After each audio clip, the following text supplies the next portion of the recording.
ia pele tua ni aso fo i tatou moa. Mai te tonu o na o moa fo i lo sui fua lau le lei. Toi moa fo i nei mafutanga ina i tatou whaasoa i le fionga le tua.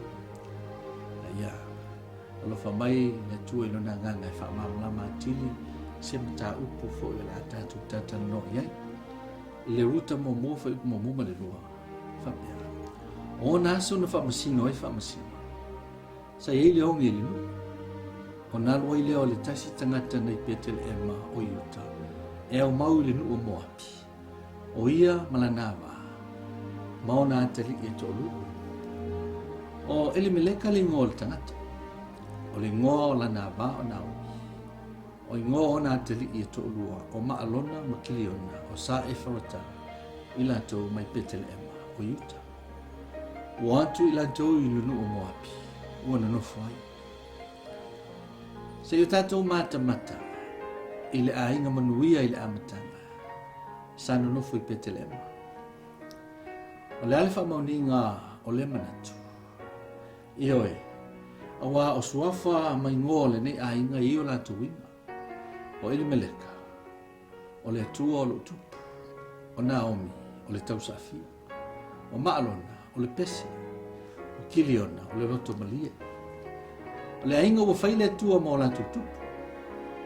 E mawai winga tausafia. E fatu ai pese, ma lia ai le loto i mea le uma. Aisea.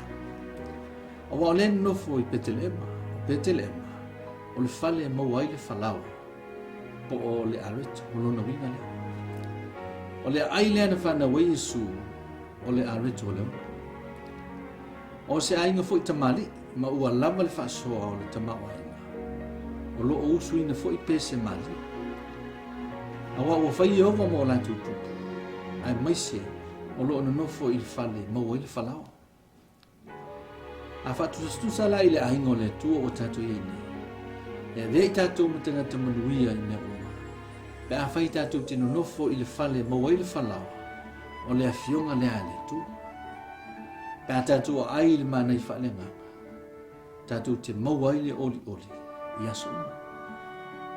E whape whira. I le salamu momua. O lo whapea le whaisala. Amu ia le tangata e nau i le tulafono po le upo iova. E maa fau ia i lana tulafono i le au a tō maupo. O ia e whapea o le la au i tuto i tafutafane o vaitafi. Lono winga na tuto e se tasi. E fua mai o na fua i o na lava tātu. E le to ulu fo i o na lava. O le wha moe moenga maulunga na. O le fua mai. E manuia fo i mea umana te whea. O le tātou malo si ama. E ala i le suusue, ma mafau i a fio ngane tua. Tātou te maua fo i manuia o le tua. O le tau ulunga na. O i lātou i nuu o Moapi. O na nufo ai. O le hale mafu ai. Na tu ua Petele Ema o no leo. Ma le mate lai. A o le fisili lai whapea. E whape whea o na afia le fale o le falawa ma le nofuanga o le vi inga i Petele Ema. E oi, i le lua nofua inga tupu o ta ope fitu, u whape mai le tua. A whaite te o ese ma a e tu au auna i e tu ese. O le au avatu leongi le lau le ele. I oi, o le o ese ma le tu moni, le mafuanga leo leongi, po o le wha umutia o le whanua. Le amosa e valu wha upusu tasi, u whape mai. E le o leonge i mea ai o leonge i le whaanongolongo i a fionga i o. E manatu lo a fia ai tātou i le tulanga. Masalo o le langona le whetalai mai o le tua e ala i lana upu fōrofo. O le temi a mata na vama lata le mafuta. A whaitau tuspa ia o whetalai mai le tua. E fia e awai ia onga tuspa ia. Petai. O mo watu le fia na. Wa mata o na mango ma matutu lo lo ele. O le fisili po fea e te nofo ai pe a saule o le. O le tali. O le nofo pe i Petele Ema. Ma vala au le tua mo so son. Pe tai o Elimeleka ma lona ainga. O atu i le nu o Moapi. O na nofo ai. Ile Isaia fasu tolu fe upelua. O fetale mai le tua. a e se vali te tonu le afi, e le mua i oi, e le sunu ina fo i oi i le mua le afi. Le memoni, e whaatasi le tua ma oi i mea whainata. E le tamawhai tātou e tinea le afi pe sola mai whawhitauri. Sa te tau lava o na nofo pēr le ainga i petele ema. Sa ili le tua ma te talo, se i o ina toi asiasi Jehova ma fua i atu mea ai ati latu. E fōringa o se malanga sulfai, pe i tai olo e loti. E le tu se Isaia i lima so lima whaipuenga. E whapea.